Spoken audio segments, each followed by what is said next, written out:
혹시 주방을 나와서 일을 해보시니까 어떠세요? 전 행복해요. 그 이름 때문에 책을 쓰자고 하는 곳도 있었어요. 출판사도 강연 같은 것도 들어오기도 했었어요. 한번 강연 진행도 한번 해봤었고 뭐 잡지에 나와서 인터뷰도 한번 해봤었고요. 지금 저는 성공한 사람이긴 합니다. 혹시 지금 외식업에서 사람이 잘 안 구해지잖아요. 그 이유가 뭐라고 생각하세요? 이런 말을 이제 하면은 이제 굉장히 이제 욕먹기 좋아요. 간단하게 자기소개 한 번만 해주시겠어요? 저는 지금 30살 김대영이라고 하고요. 부캐 이름이 있어요. 또 DY라고 합니다. 그러면은 호칭을 부를 때 DY님이라고 부르면 될까요? 그렇게 해주시죠. 저 DY라는 이름도 굉장히 좋아하는 이름이니까. 지금은 제가 본업이 있고 부업이 있는데 오늘은 토요일이에요. 그래서 지금 부업을 하고 있고 부업은 음식 전문 콘텐츠 팀을 지금 운영하고 있습니다. 본업은 뭔가요? 본업은 지금 이제 제가 여러분들 잘 아실지는 모르겠는데 기획을 하고 있어요. F&B라는 이제 산업 우리가 흔히 알고 있는 외식 이나 식품 산업의 푸드 앤 베블리지, 그러니까 푸드 앤 베블리지를 F&B라고 줄이거든요. 그래서 그 F&B 산업에서 필요한 교육들을 찾아서 기획하고 커뮤니티를 운영하고 있는 매니저의 역할을 하고 있습니다. 그럼 지금 이 일을 하시기 전에는 어떤 일을 하셨었나요? 저도 이제 요리사였어요. 주방에서 일하는 요리사. 어떤 곳에서 일을 하셨던 거예요? 한식 파인다이닝에서 일을 했어요. 경복궁에 있는 한식 파인다이닝에서 일을 하다가 2년 정도 일을 했죠. 주방에서 나오게 된 이유가 있으실까요? 일단 힘들잖아요. 힘들고 몸도 힘들고 개인적으로 생각으로는 모든 일은 다 맞는 게 있다고 생각해요. 약간 여자친구를 만날 때도 저 사람이 아무리 예쁘고 아무리 잘생기고 해도 맞는 사람이고 안 맞는 사람인 것처럼 아무리 그 분야에서 좋은 회사라고 좋은 곳이라고 남들이 인정을 해도 맞는 직업이 있고 맞지 않는 직업이 있는 것 같다라는 측면에서 저한테는 요리사라는 직업이 짧은 그냥 경력이지만 단편적으로 맞지는 않았던 것 같아요. 어떤 점이 제일 안 맞으셨을까요? 저는 뭔가를 막 이렇게 막 표출하고 막 그런 걸 되게 좋아하는 사람인데 사실 주방이라는 공간은 뭔가 음식을 통해서 뭔가 표현하고 표출해야 되는 거잖아요. 그러기엔 제 요리 실력이 좀 부족했던 것 같기도 하고 그 정도까지 내가 실력을 키우겠다라고 하는 의지도 좀 없었던 것 같고 기본적으로 어릴 때 힘들잖아요. 이건 조명인가요? 네, 이거는 이제 조명입니다. 저희 또 새로운 전우들이 또 있거든요. 재민이는 연락되니? 평소와 다른데 뭐 아니야? 평소와 다르다고 하면 아까 조작한 것 같잖아. 저희가 이렇게 항상 싸우는 건 아니고요. 저 같은 경우에는 오늘 쉬는 날이지만 베베 같은 경우는 일하는 날이거든요. 바로 저대 이제 잠깐 짬을 내서 그래서 아침 일찍 하시는 거예요? 그런 부분도 있고 저도 이제 개인적인 스케줄이 있고 아무래도 이 부업으로 하는 건데 지속성을 가지기 위해서는 있는 시간에서 시간을 내는 게 아니라 없는 시간을 만들어야 되기 때문에 저는 개인적으로 오전 8시에 녹음을 하자라고 결정을 했던 거죠. 혹시 주방을 나와서 일을 해보시니까 어떠세요? 전 행복해요. 아니 죄송한데 지금 주방에 바로 가야 되는 사람한테 이런 인터뷰는 조금 오셨네 한 명 더. 안녕하세요. 하던 대로 애들이 하던 대로. 그러니까 야 너네는 어쩜 우산을 안쪽에 넣을 생각을 했어? 어떻게 하면은 그렇게 기발해? 재혁 PD님께서 제 거예요? 죄송해요. 네, 창의적이신 분이시구나. 혹시 세 분은 어떤 사이신가요? 저희는 이제 믿기 어렵겠지만 고등학교 때부터 친구 사이입니다. 세 분이 다 외식업에서 일하고 계신 거예요? 저 친구는 외식업은 아닌데 네, 그래서 아까 말했던 푸드 앤 베버러지 F&B 산업에서 일하고 있다. 그 친구는 이제 다이닝, 레스토랑 다이닝에서 일하고 있고. 아니 근데 아니 이거 연출하려고 지금. 아니 이런 아마 그게 보여주는 거라니까. 오늘 녹음에도 이 아이패드가 필요해? 미안한데 오늘 이 영상 나가는데 오늘 같은 날은 좀 막 아이패드를 펼쳐주는 그런 우리는 가상한 노력 좀 해야지. 제가 이렇습니다. 저는 지금 저 카메라가 없다고 생각하고 하고 있는 겁니다. 여러분 믿기 어렵겠지만 그 말 자체가 지금. 시작하도록 하겠습니다. 우리가 모이면 뭐 어차피 이거 보고 소리 난다. 오늘 어차피 음식 이야기는 주제를 뭘로 할까요? 다시 좀 정돈해서 말해야 되지 않겠어? 뭐로 할까요? 끝과 시작 괜찮습니까? 과 시작 되게 바로 방송 끌 것 같은데. 그러면 뭐 시즌 2. 시즌 2를 열기 전. 시즌 2 킥오프. 시즌 2 좋다. 좋다. 오케이 시작. 오늘 어차피 음식 이야기에서는 어차피 음식 이야기 시즌 2 킥오프에 대한 주제로 이야기해 보도록 하겠습니다. 그럼 이야기 시작하시죠. 우리가 새롭게 다시 한번 어차피 음식 이야기에 대해서 고민을 하고 계획을 시작했다 보니까 저는 일단 첫 번째 우리가 180시간 정도는 떠들었다. 대략적으로. 뭐 예전에 노포 가서 삼겹살 먹었던 거. 근데 결국에 안 가고. 그리고 이런 녹음기라든지 저런 카메라도 다 이제 우리가 돈을 모아가지고 샀었죠. 좀 사람들이 많이 있는 군중 속으로 한번 들어가 보겠다. 인간하면 이제 거의 다 나오지 않았나? 교촌을 겨냥해서 만들었던 거거든요. 그러니까 교촌이 너무 비싸니까 배달이 너무 비싸니까 이걸 냉동으로 해서 드실 수 있게끔. 이게 바로 어차피 음식 이야기입니다. 갑자기 음식 이야기가 넘어가. 오늘도 어차피 음식 이야기였네요. 끝. 지금 촬영이 끝나신 건가요? 아 네. 이거 요즘 저 지금 이제 촬영이 끝나신 건가요?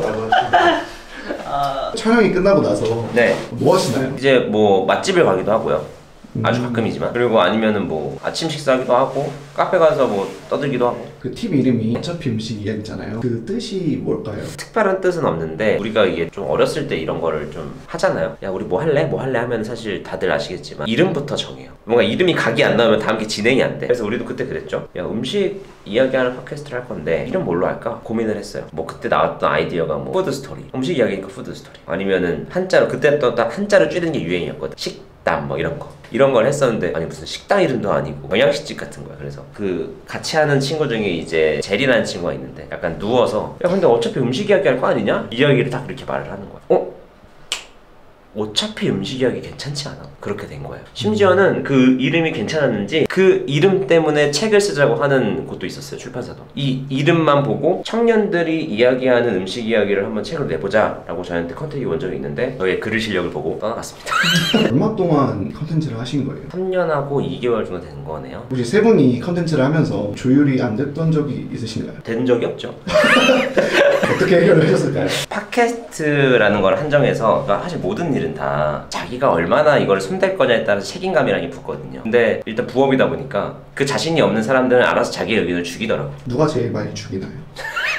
그거 말씀드릴 수가 없습니다. 말씀드리기 애매한 게 아니라 말씀드리기 어려울 정도로 둘이 비슷해서. 콘텐츠에 관심이 가지게 된 계기가 있을까요? 진짜 그건 분명히 있어요. 확실한 건 일단 제가 뭐 딱 보시면 알겠지만 일단 말하는 걸 굉장히 좋아하는 편이고 뭔가를 막 이렇게 내 생각을 막 드러내는 걸 너무 좋아해요. 그거를 그냥 막 드러내면은 그냥 고집센 사람? 혹은 그냥 말 많은 사람인데 이거를 재밌게 만들면 재밌는 사람이 되잖아요. 그래서 저는 제가 그냥 가끔 가다가 하는 농담도 콘텐츠를 생각하는 사람이거든요. 그런 뭔가 내가 전달하고 싶은 내용이 있고 그걸 사람들한테 잘 전달하기 위해서 중간 과정이 전 콘텐츠를 생각하기 때문에 콘텐츠를 관심이 당연히 있었던 거고 두 번째로는 제가 좋아하는 거를 해야 되거든요. 이 팟캐스트, 라디오라고 하는 거를 중학교 때부터 되게 좋아했던 매체였던 것 같아요. 어떻게 보면 제 나이 또래 친구들은 팟캐스트를 잘 듣지 않는데 저는 하루에도 한 2-3시간씩 팟캐스트를 듣고 그게 되게 익숙했던 사람인 것 같아요. 혹시 이 일을 하게 되면서 네. 새로 겪게 된 일이 있으실까요? 굉장히 많죠. 주방에 나와서 새로운 직업, 아까 말했던 F&B 교육 매니저의 역할을 하지 못했을 거예요. 이 일을 하지 않았다면. 이게 생각보다 콘텐츠라는 건 눈에 보이는 거고 아무나 볼 수 있는 오픈소스이기 때문에 어떻게 보면 굉장히 좋은 스펙 중에 하나예요. 어떤 누가 음식 관련 이야기를 매주 녹음했다는 그 자체가 나의 성실성을 대변할 수 있고 내가 이 직무에 얼마나 관심이 있는지를 대변할 수 있다는 거죠. 욕을 먹는 것도 처음 있는 일이에요. 그러니까 욕을 먹는 게 이렇게 익숙한 사람은 아닌데 댓글로도 욕을 한번 받아보기도 했고 강연 같은 것도 들어오기도 했었어요. 한번. 그리고 강연 진행도 한번 해봤었고 뭐 잡지에 나와서 인터뷰도 한번 해봤었고요. 혹시 주방에서 일했던 경험이 나와서 좀 도움이 됐던 적이 있을까요? 제가 다른 직업을 해본 적이 없어서 잘 모르지만 그냥 이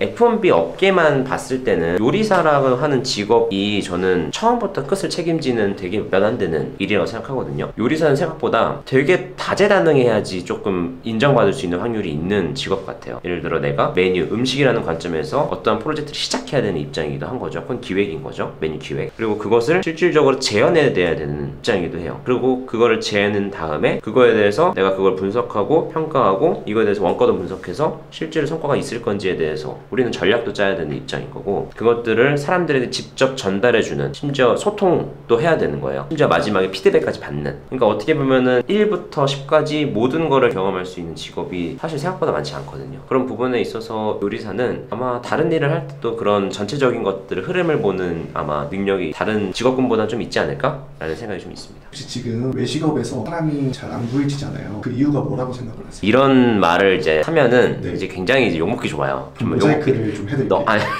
대표님들 입장을 얘기해보자면 있는 사람이라도 지켜야 될 거 아니에요. 그걸 생각해봐야 돼. 그러니까 네. 새로 들어오는 걸 고민하는 것 자체가 있는 사람이 나간다는 뜻이에요. 그러니까 우리는 생각을 바꿔야 돼. 사람이 왜 들어오지 않느냐를 고민할 게 아니에요. 왜 도대체 있는 사람들이 나가는지 우리는 그 고민을 해야 된다 생각하는 거예요. 외식업이라는 거는 조직이라고 하기에도 그렇게 큰 조직이 많이 없다는 거예요. 그러니까 작은 조직으로 이루어져 있고 그리고 우리가 흔히 말하는 용역, 그러니까 시간을 기준으로 뭔가를 책정하는 기준이 많다는 거죠. 그렇게 되니까 일하는 사람도 효율을 챙기고 일을 시키는 사람도 효율을 챙기게 돼요. 근데 그렇게 되면은 조직적으로는 문제가 생긴다는 거예요. 외식업에는 일반적으로 회사에서 이미 하고 있는 다양한 작업들 이런 것들을 많이 하고 있지 않은 거예요. 사람들의 뭐 동기부여를 시켜준다든지 뭔가 새로운 교육을 제공해준다든지 성과 같은 거를 정리를 해서 너가 이번에는 좀 이걸 잘했으니까 너는 좀 이렇게 해서 연봉을 인상시켜줄게, 너한테 이런 베네핏을 줄게, 뭐 이러한 특정한 기준과 조건이 존재하지 않는 그런 곳인 것 같다. 그런 것들을 이제 알고 그런 것들을 많이 도입한 회사 이미 너무 많고요. 제가 지금 일하고 있는 교육 중에서 이런 주제로 교육을 했었어요. 인력난에 대해서 이런 것에 대해서 어떻게 그런 걸 좀 선도적으로 되게 많이 바꾼 대표님들 모셔가지고 이런저런 얘기를 막 하시는데, 공통적인 거는 외식업에 사람들이 돌지 않는 이유는 막을 수 없다. 대신에 그거를 있는 사람들을 이해하려면, 적어도 왜 나가는지에 대해서 이유를 파악하려면 그 사람이 어떤 마음을 가지고 있는지 공감을 한다는 거예요. 왜 나가고 싶은지, 그리고 지금 왜 어려운지, 이 일을 하면서 앞으로 어떤 꿈을 꾸고 어떤 비전을 갖고 있는지조차도 우리는 이해하지 못한다는 거지. 그런 부분에 있어서 너무 부족한 부분이 좀 있지 않을까. 콘텐츠는 어떤 과정으로 제작을 하시나요? 이런 식으로 좀 갤러리도 만들고 업로드하는 이런 형식으로 좀 하고 있습니다. 영상도 이렇게 좀 정리해서 해보고. 혹시 대본도 만드세요? 대본도 만들죠. 에피소드를 저희가 이렇게 만들어요. 그러면 이렇게 쭉 어떤 사람이 만들었고 이거는 어떤 이야기고가 쭉 있어요. 여기 중에서 뭐 예를 들면은 페코노미 뭐 이런 것도 있거든요. 그럼 이제 페코노미 같은 이야기는 이런 식으로 좀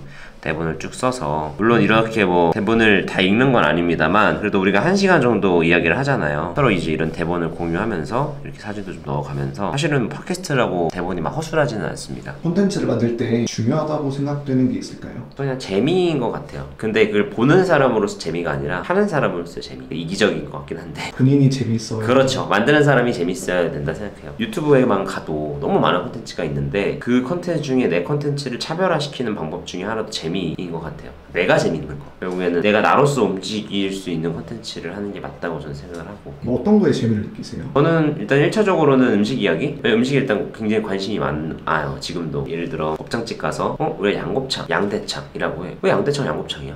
그런 의문이 들기도 하고, 우리가 일상적으로 당연하게 생각한 것들 중에 당연하지 않은 것들도 되게 음식에는 많거든요. 지금 많은 콘텐츠가 있잖아요. 그 중에서 보시는 콘텐츠가 뭐가 있을까요? 저 솔직히 말해서 유튜브 잘 안 봐요. 그럼 뭘 주로 보세요? 저는 팟캐스트. 팟캐스트를 주로 들어요. 들으시는 거예요? 네, 그럼 그렇죠. 잘 안 보세요? 그러니까 아직까지는 우리가 좀 말하는 TV나 넷플릭스, OTT는 많이 보는데 유튜브는 잘 안 보게 되는 것 같아요. 요즘 사람들은 호흡이 짧은 콘텐츠를 찾잖아요. 저는 호흡이 짧은 콘텐츠 좋아하지 않아요. 방송으로 나오는 다큐멘터리 같은 거 너무 재밌게 보고, 뭐 아니면 요즘 넷플릭스에서 다큐멘터리 너무 재밌게 잘 만들잖아요. 그런 거, 긴 거 위주로 좀 보는 것 같습니다. 요즘 그러면 제일 재밌는 프로그램? 이거 말하면 좀 약간 파장이 클 것 같긴 한데 아저씨 같다는 소리 들을 것 같긴 한데, 제가 좋아하는 팟캐스트가 총 3개가 있습니다. 김현정의 뉴스쇼, 뉴스 끝나고 하는 뒤풀이 같은 이제 이런 이야기들이 있거든요. 너무 재미있어요. 두 번째는 이제 경제 팟캐스트인데 이진우의 손에 잡히는 경제라는 프로그램이 있어요. 커피타임이라는 후속편을 굉장히 재밌게 봅니다. 너무 재밌어요. 그거는 100분 토론 이게 콘텐츠를 좋아하는 사람으로서 이런 게 좀 그렇긴 한데, 제가 좋아하는 결이 그런 결이에요. 100분 토론도 되게 재밌게 잘 보고 있고. 혹시 음식 관련해서는 안 보시나요?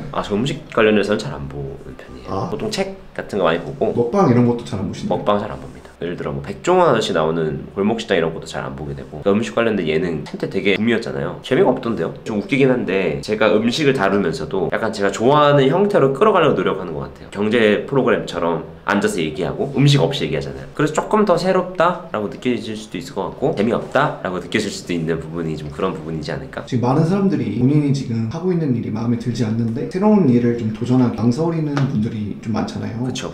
그런 분들에게 좀 도움이 될 수 있는 말이 있을까요? 저는 사실 그거를 많은 분들이 잘 못한다고 생각을 해요. 물론 저도 잘하는 스타일은 아니지만, 제가 주방에서 나왔을 때 착각을 했던 것 같아요. 나는 주방에 있던 우물한 개구리고, 난 이 주방에 나오면 세상에 나온 개구리가 된다라고 생각했던 것 같은데, 실질적으로는 그렇지 않은 것 같아요. 세상은 없다, 존재하지 않는다. 우물에 나오면 또 다른 우물이 있을 뿐. 다양한 일을 한다는 거는 다양한 우물을 경험한다는 거라고 생각하거든요. 우물한 개구리가 나쁜 건 아니라고 생각해요. 그 우물에서 내가 어떠한 것들을 내가 가져올 수 있을지에 대한 집중을 하면 그 우물에 있는 시간을 줄일 수도 있는 거고, 다른 우물을 또 구경할 수도 있는 거잖아요. 있던 우물에 있어야 될 이유가 만약에 없다, 이 우물이 재미없다라고 느껴진다면 다른 우물에 가면 된다고 생각합니다. 그 우물에 또 엄청난 사람들이 있진 않거든요. 또 나름대로의 삶이 있고, 거기 나름대로의 생태계가 있는데, 그 생태계를 내가 안 가봤다 해서 겁낼 이유는 없다. 그 우물에서 점 찍고 이 우물에서 점 찍어가지고 나중에 진짜 우물에 나와서 그 점들을, 내가 옛날에 우물에서 점 찍었던 이야기들 하면서 사는 게 결국 경험이고 경력이고 한 게 아닌가 생각이 들어요. 저의 그냥 그 직업관은 다양한 우물을 가보고 싶다라는 게 저의 직업관이긴 합니다. 혹시 디와이님에게 성공의 기준이 뭘까요? 그냥 행복한 거, 좀 뻔하긴 한데, 반대로 말하면 행복이 뭐냐라고 하면, 내가 하고 싶은 게 있을 때 내가 하고, 내가 하기 싫은 일은 내가 하지 않을 수 있는 그런 환경, 그리고 그런 사람, 그리고 그런 마인드를 가지고 있는 것, 그런 측면에서 지금 저는 성공한 사람이긴 합니다. 죽기 전에 음식을 하나만 먹을 수 있다면 어떤 걸 드시겠어요?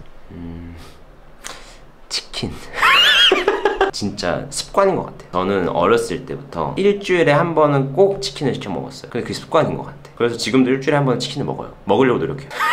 마지막으로 하고 싶은 말 있으신가요? 잘 지켜봐 주시면 감사하겠습니다. 그리고 좀 이거 말을 잘 못한 것 같은데